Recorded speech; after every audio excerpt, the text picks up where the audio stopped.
Hey, it's Emma Chamberlain. I designed these new glasses for Warby Parker, and I basically can't take them off. Like, I'm showering in them and sleeping in them. They're just that good. Go see them all at warbyparker.com. And you know what? Have a good day, too. Okay? All right? Bye. This Steve Jones Show podcast is now loading. The Steve Jones Show podcast is presented by Sunbury Motor Company, Purdy Insurance, Brewers Outlet, and NIL Game Changers.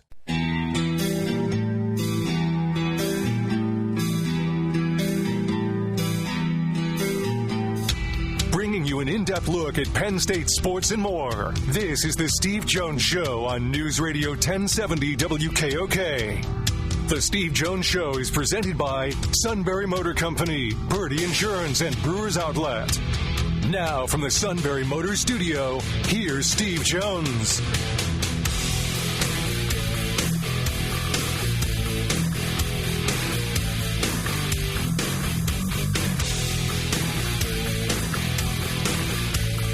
Great to be with you, and this half hour brought to you by Purdy Insurance, Market Street in Sunbury. Go to purdyinsurance.com. Auto, home, life, business, boat, motorcycle, RV. We have a multitude of insurance needs. What, you want to handle it all yourself? No.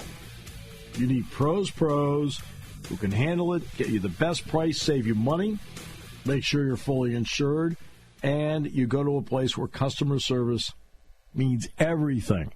That is Purdy Insurance, Market Street in Sunbury. Go to purdyinsurance.com. Very pleased to be joined by Nick Farabaugh as the Eagles get ready to take on the Steelers. First of all, Nick, how you been? I've been doing really well, Steve. I appreciate you having me on. Good December weather over here in Pittsburgh. It's about 22 degrees with a wind chill of 5, so it's cold, but I've been doing well. Yeah, very similar conditions here, my friend, just so you know. No real differences between the two. A guy that's been relatively hot the way he's played has been Russell Wilson. Since he come back from injury and his insertion into the lineup, what difference has that meant, not just for the offense, but what difference has it meant for the defense, Nick? Yeah, they've been able to sustain drives a little more. And, the explosive play element, I think, has been a big part of that, right? His moon ball has really been a huge aspect of this offense's breakout. You look at his connection with George Pickens, even other receivers, right? Van Jefferson's had a few big plays. Calvin Austin. Last week, you had Scotty Miller and Mike Williams get in on the action. I think he's unlocked vertical ability for Pat Freiermuth. I also think his ability to change protections and kind of get everything set pre-snap has been significant. They don't have as many false starts, delay of game, illegal shifts, illegal motions. These pre-snap penalties going to plague them for a while. And they don't have those under him. But I think his leadership to the locker room, too, right? You talk about, what it means to the defense, what it means to the offense. I think having a guy like Russell Wilson that's been to a Super Bowl, that's been there, that's done that, he gives a different perspective on things. Even from Cam Hayward. Cam Hayward's been at this for 13 seasons now. He's 35 years old. He is a great leader, obviously, on the defensive side of the football. But Russell Wilson's perspective of having been a guy that has been to the mountaintop, it's new. And so I think that is an additional thing to it. But they've extended drives. They've been able to stay on the field. The defense hasn't been on the field as much. And so the defense comes out a little bit more refreshed. And generally that's led to pretty good results. It's allowed them to get after quarterbacks and really convert these turnovers at a high rate. What has it also in turn meant for the running game? I mean, for Warren and Harris, what has it meant just to have the threat that the Steelers are going to go downfield? Yeah, I think, it puts them in a lot of too high situations, that cover 2, cover 4, cover 6 shells that you see from a lot of teams. I think about the Bengals game when you really want to look at the illustration of what it does for the running game, because you force them out of those 2 safety looks, right. And then all of a sudden you have single high coverage, and you can hit Pickens down the sideline. You can hit big-time man coverage spots. So you force them kind of to play those 2 safety looks, and that leaves another guy that's not in the box, right? And so it opens up space for Harris and Warren. And we know Harris, I think is a guy who's never been the most efficient running back, right? He's never been a guy that's known for high carries, high efficiency. But I also don't think that's necessarily been what's needed this year. You get him into space, he's breaking a ton of tackles. So is Jaylen Warren now that he's healthy. And so when you're able to dictate coverage like that, Steve, it opens up things for the offense. I still think the run game, it can find another gear. I think they've been solid, but a lot of their run game success has come off volume, and they've hit some pretty boom or bust plays. I think they've been pretty boom or bust, right?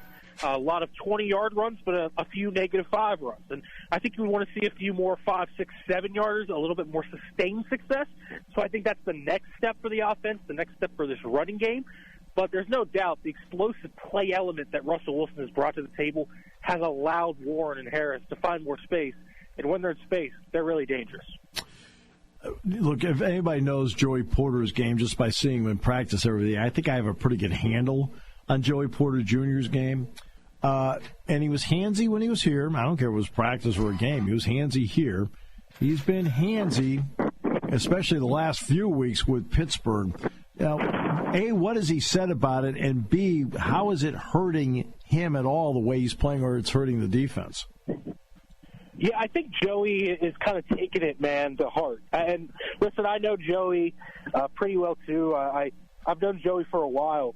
And yep. Joey's a guy that takes things that he struggles at very personally. He wants to be great. Like, his drive for greatness is one of his best attributes, but sometimes he can get in his own head. And I think, that's kind of what you're seeing. I think he looks at how the referees are calling him, and there's a little bit of a target on Joey Porter Jr. right now. He has a reputation. Now, granted, a lot of the penalties are penalties, and so he's got to stop doing that. He's got to stop grabbing guys at the line of scrimmage. There are some plays where you just look on film, and he doesn't need to grab guys. I look at the penalty against Andre Yoshivas in Cincinnati in that 6-penalty game, Steve. I mean, just panics for no reason. I think he needs to trust his technique, trust himself, and stop panicking so much, and stop kind of having this tendency to grab. Now, that's muscle memory at this point, because, as you mentioned, this has been a tendency of his, not only just at Penn State. I think you even look back in high school. I think it's been something that has consistently been there. So it's something he's going to have to unlearn. But I think he's really talked about kind of focusing on that technique, working throughout it. But he does not want to lose the edge to his game. What makes Joey Porter Jr. is that he does play with physicality. He's a press corner. Mm-hmm. He's super long. He's got gifts that a lot of guys do not have. But he has this grabby tendency. And you look at his penalties. He's been called for 14 penalties. 12 of them have come in 3 games against physical receivers. 3 of his 4 most highly penalized games in the NFL were against T. Higgins, DK Metcalf, and Cortland Sutton. I don't think that's an outlier. I think you look at big physical receivers, and those are the guys that he has tendency to grab onto, latch onto, commit defensive pass interference, commit holding, illegal contact, whatever you want, whatever he gets called for. And so I think that's something that he's just going to have to kind of unlearn against these bigger physical guys, is stop grabbing as much. You're there. He doesn't allow much separation. It's almost all the time when he's at the catch point, or he just does something off the line of scrimmage. I remember against Washington, he grabs Terry McLaurin's face mask and just yanks him down on a fade route. I mean, he did not need to do it right at the line of scrimmage. So just egregious things like that need to get out of his game, and he needs to trust his technique more. And I think that's what they've been relaying to. And the reason I bring it up is A.J. Brown, about as physical a receiver with talent as you're going to find. Yeah, I mean, A.J. Brown is in that mold. I talked about DK Metcalf, Cortland Sutton, T. Higgins. Terry McLaurin was another game. That was the 4th game. And McLaurin isn't as big as those other guys I named, but he plays much bigger than his size. He is about 6 feet tall and about 200, but he plays like he's 6'3", 220. And so that mentality can get Joey off his game. If you mention A.J. Brown, I mean, you're talking about a guy that is a physical nightmare to face when you are a corner. And so covering him alone is going to be enough of an issue, right? And so you don't want to grab him. If I were the Eagles, I mean, I'd be taking shots down the field against Joey Porter Jr. I'm sure that's going to be a matchup the Steelers are going to want. They're going to want Joey Porter Jr. manned up against A.J. Brown. They trust it, and we know Joey Porter Jr. can lock out receivers, right? We've seen it before against guys like DeAndre Hopkins. He shut down Jamar Chase last year. He's done it before against top players. Even this year, he's done it against guys like Drake London, bigger physical receivers that we're talking about. So he's just going to have to lock in and kind of stop doing those tendencies that I said. But it's going to be tough. A.J. Brown, with all the hoopla that's been coming out of Philadelphia this week, I think that's going to be a very motivated A.J. Brown, too. So definitely a tough matchup for Joey. It's not as if they haven't faced a quality out-of-this-world running back, because they've already faced Derrick Henry. But Henry and Barkley are different styles. What kind of job, in your opinion, did the Steelers do with Henry, and how different is the approach they need with Barkley? The job they did with Henry was interesting. I mean, he ran 13 times for 65 yards, but he only ran 13 times. Right. The Ravens really leaned into Lamar and the passing game that day, which was interesting. I don't think the Eagles are going to do the same thing. You look at the Steelers and what they've kind of faced this year, and they haven't really faced a lot of teams that have been willing to ground and pound with them. The Steelers have been the team that grounds and pounds the ball, and they've held the ball for a lot of time of possession because they've been able to really convert on third downs, and they've been a very good third down offense. But I think, you look back at some of their losses. Specifically, I want to go to that Colts game. You think about Jonathan Taylor. Right. They didn't have a great game against the Steelers. I think he had 23 rushes for 88 yards, something like that. Right? Not out of this world stat line, but they ran the ball 32 times against the Steelers that day. And I think Taylor profiles pretty similarly to Saquon. They're both patient runners that can find holes. They can stop and instantly accelerate.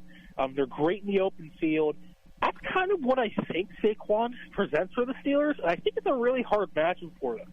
And so, I think what they did against Derrick Henry was they just kind of crashed down. And sure, they got hit with a few big runs, but they also had a really positive game script where they kind of forced the Ravens to play from behind, have to put the ball in Lamar's hands, and Lamar clearly wanted to attack the Steelers secondary.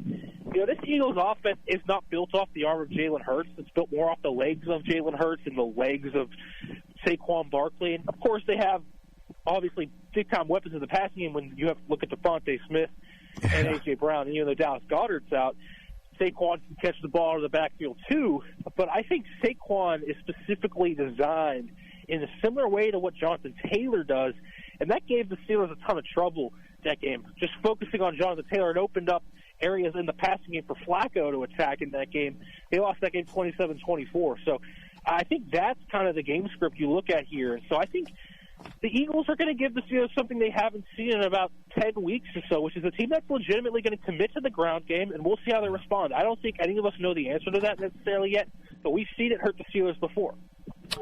So Nick, what about T.J. Watt? How would you evaluate his performance? Because in the past, the Steelers sort of went the way he's gone. How has he gone? I think he has been a guy that's attracted more attention than any other pass rusher in football this year.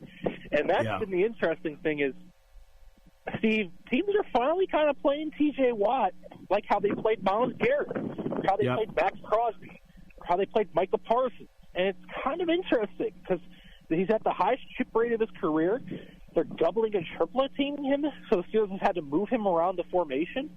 I mean, T.J. Watt's been very good this year when you look at it. And I don't think the sack production is as gaudy as it usually is, right? He doesn't have 22.5 sacks like he did 1 year. He only has 9.5. But he's still been a very effective player, and he's still the most disruptive run defender in football. How many times does he just fly off the edge and tackle a guy 5 yards behind the line? Right. And he did that to open up the game last week against the Browns. That is what T.J. Watt has done. And so with all the focus they give to T.J. Watt, then you look at guys like Cam Hayward, who's having an unbelievable year, and Highsmith is back, and Herbig's having a breakout year, and even throw Benton and Ogunjobi in there.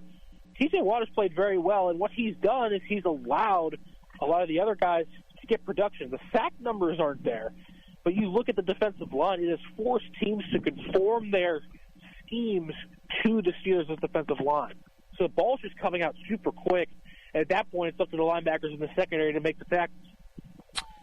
Okay, they built a little bit of a cushion. What's interesting is the Ravens have been good, but they haven't produced the way I thought they might.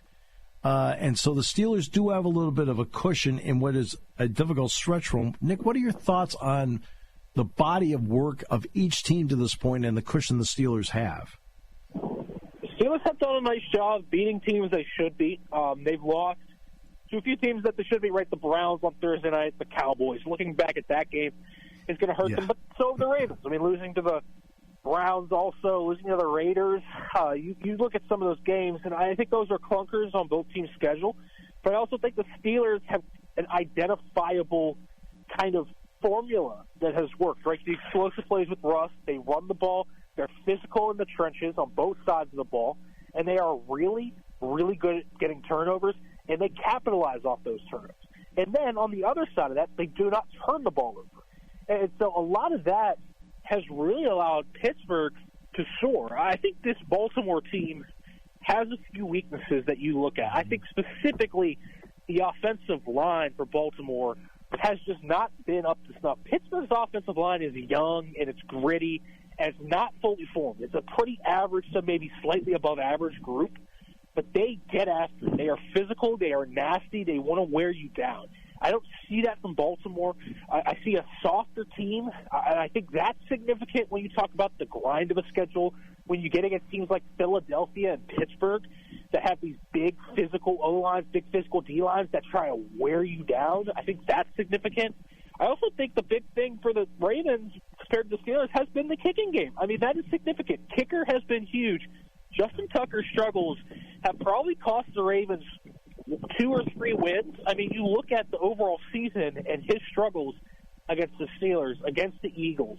They could have won both of those games if Justin Tucker hits 1 or 2 of those field goals. And so it has been significant. Chris Boswell has been the best kicker in football. And you look at the other 3 AFC North kickers right now, McPherson, Tucker, and Hopkins, those guys are bottom 3 field goal percentage made. And so I think that is kind of an underrated fact, too. You know, I think the Steelers are kind of have this formula on both sides of the ball that really works. I think the Ravens are super explosive. I think they are much better pass defense than they were a few weeks ago when they've made their lineup changes. So I think the arrow's pointing up in Baltimore, and I think they might win out. I think if they win this week, you know, I think they have a chance to win out. I really do. And the Steelers game there is going to be tough if George Pickens can't play, and we don't know if he will be able to play next week. He's not playing this week. But I do think the Steelers have done things specifically in the trenches, and especially in the kicking game, where those margins are thin, and I think they've made up for it. You mentioned Boswell because last year I felt Elliott carry the Eagles' offense the way at times Boswell has carried the Steelers' defense this year, because Elliott's having an up-and-down year for Philadelphia. Boswell is not.